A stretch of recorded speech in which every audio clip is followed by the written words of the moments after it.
South African politics has never been short of drama, but the latest developments around economic freedom fighters leader Julius Malema have pushed tensions to an entirely new level.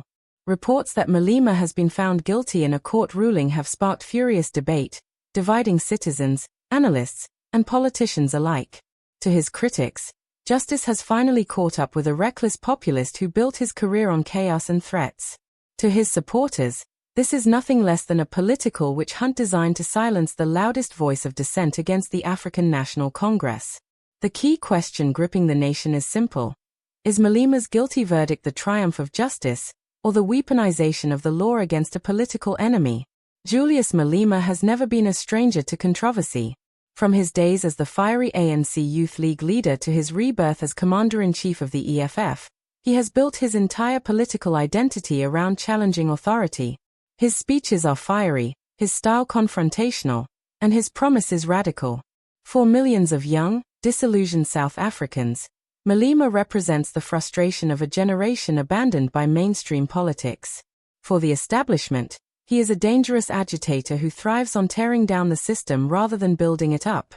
When news broke that Malema had been found guilty in court, over charges related to corruption, incitement, and alleged abuse of state tenders, the reactions were immediate and explosive.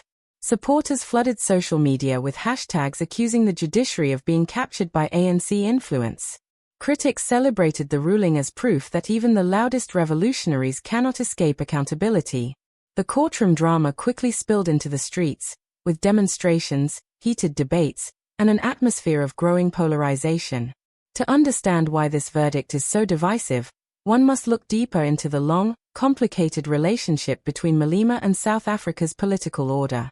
His enemies point to years of allegations, questionable contracts during his time in Limpopo, his luxurious lifestyle that seemed at odds with his socialist rhetoric, and repeated threats to national stability through calls for land seizures without compensation.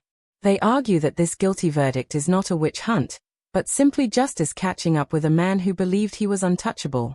But his defenders tell a very different story. To them, Malema is being punished not for corruption, but for daring to speak truth to power. They see the timing of the ruling. At a moment when the ANC is fractured, Ramaphosa's leadership is under fire, and the opposition is gaining ground, as no coincidence.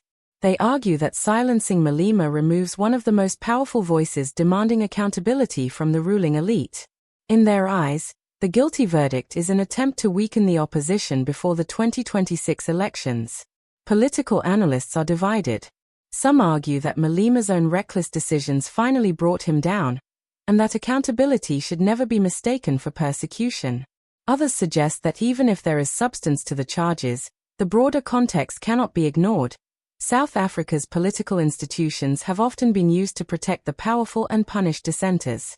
The perception of bias, they warn, can be as damaging as the reality of guilt.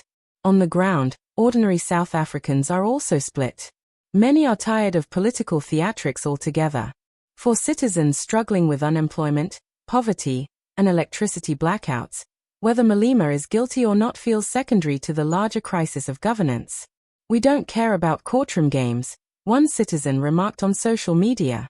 "We care about jobs, food, and electricity," politicians argue. "But we suffer." Others, however, see Malema's case as symbolic, a test of whether the system truly delivers justice, or whether it continues to serve the interests of the few. The EFF itself has wasted no time framing this as a witch hunt. In fiery press conferences, party leaders claimed the verdict is an attack on democracy, an attempt to silence opposition through legal intimidation. They have promised to appeal, mobilize supporters, and ensure that Malema remains a central figure in South African politics regardless of the court ruling.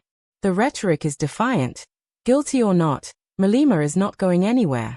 Meanwhile, the ANC has remained cautious, careful not to appear triumphant.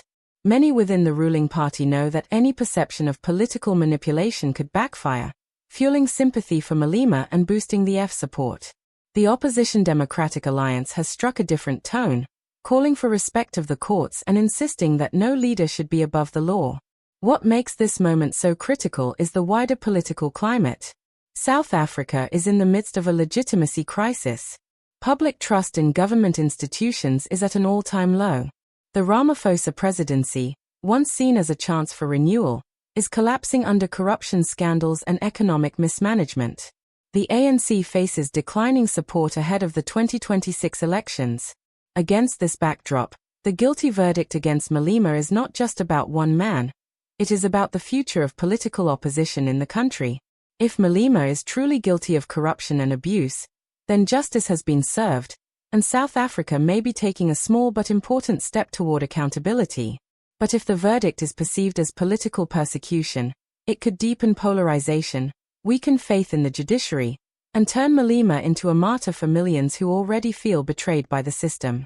This tension, between justice and witch hunt, is what makes the story so explosive. In South Africa's fragile democracy, perception often matters as much as reality. A guilty verdict may not silence Malema, but instead amplify his voice as a victim of political injustice. For his supporters, every court appearance, every restriction, becomes proof of his authenticity as a revolutionary. For his opponents, it is proof that he was always a hypocrite. As the dust settles, South Africans are left with hard questions. Can the courts truly operate independently in such a charged environment? Can the ANC resist the temptation to use the law as a political weapon? Can opposition leaders like Malema be held accountable without fueling narratives of persecution? One thing is clear: Julius Malema's political career is far from over. Whether guilty or not, he remains one of the most powerful and polarizing figures in South African politics. His supporters see him as the voice of the poor, the radical challenger of a corrupt system. His detractors see him as a dangerous opportunist who thrives on chaos. The guilty verdict has only intensified these divisions. In the end, the real verdict may not be delivered in a courtroom, but at the ballot box. South Africans will decide whether they see Julius Malema as a criminal or a crusader, a fallen leader or a victim of political persecution. And in that choice lies the answer to the question: was this justice, or just another political witch hunt?